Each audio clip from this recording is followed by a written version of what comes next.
Our former federal prosecutor, Joe Moreno, and Politico's national political reporter, Laura Barron-Lopez, is back with us. Laura, first to you. An unnamed White House official told the Washington Post that the president is merely joking about these pardons, but they don't say that he's joking about that part about breaking the law.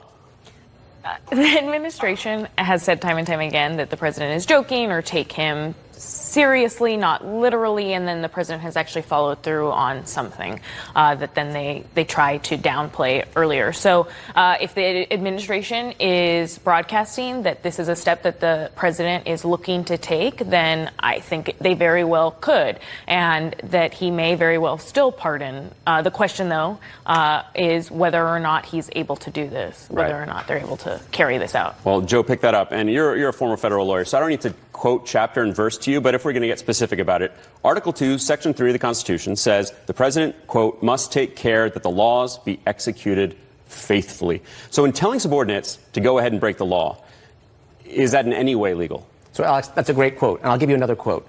Dangling a pardon in exchange for someone's silence or doing something else improper is itself a crime. Those aren't my words. Those are the words of Attorney General Bill Barr at his confirmation hearing. And it's an acknowledgement that the president, while he says he has absolute pardon power, the fact is if he's dangling it or offering it or in any other way making it part of a bargain for someone to do something improper or illegal, that itself is criminal. Could Congress then pick up the mantle and investigate these conversations? Absolutely. I mean, look, this is Congress's job, right? It's oversight. I'm not a big fan of press conferences, of lawsuits that may or may not go anywhere, but this is exactly the type of project and the type of speech that Congress should be closely overseeing. That's their job, and that's the value they should be adding right now.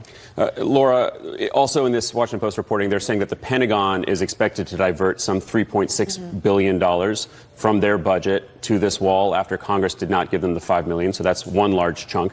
And then we are learning that FEMA is pulling $155 million, rather the president is pulling $155 million from FEMA and reprogramming it towards immigration. So how, especially now that we're in the middle of hurricane season, does that impact FEMA's ability to respond to disasters like that? Well, so FEMA said that it shouldn't impact their long-term recovery efforts across the various parts of the U.S. and Puerto Rico that have been, which is the U.S., that have been impacted by hurricanes in the last year or so.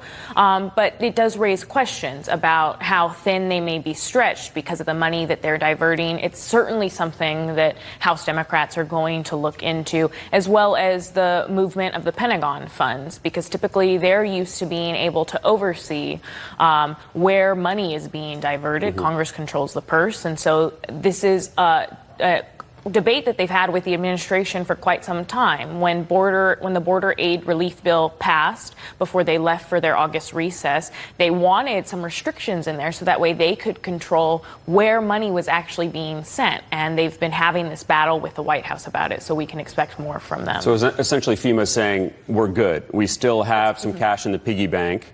But at the same time, we have some 2 months left in hurricane season, not to mention other possible disasters. So it's just we should be okay kind of thing. Yeah, they said we should be okay. Operations should be able to run smoothly as is. Now, whether or not the devastation from hurricanes, if there is significant devastation, changes that, we have to wait and see. But Joe, back to congressional oversight. I mean, these are congressionally approved budgets, particularly when it comes to the Pentagon, for example.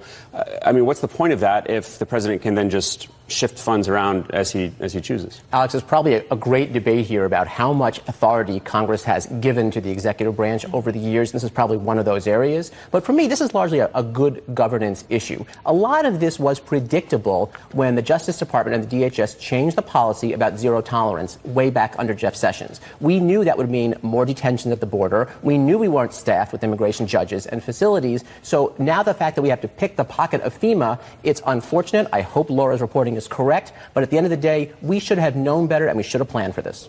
All right. Joe Moreno, Laura Barron-Lopez, thanks so much. Thank you.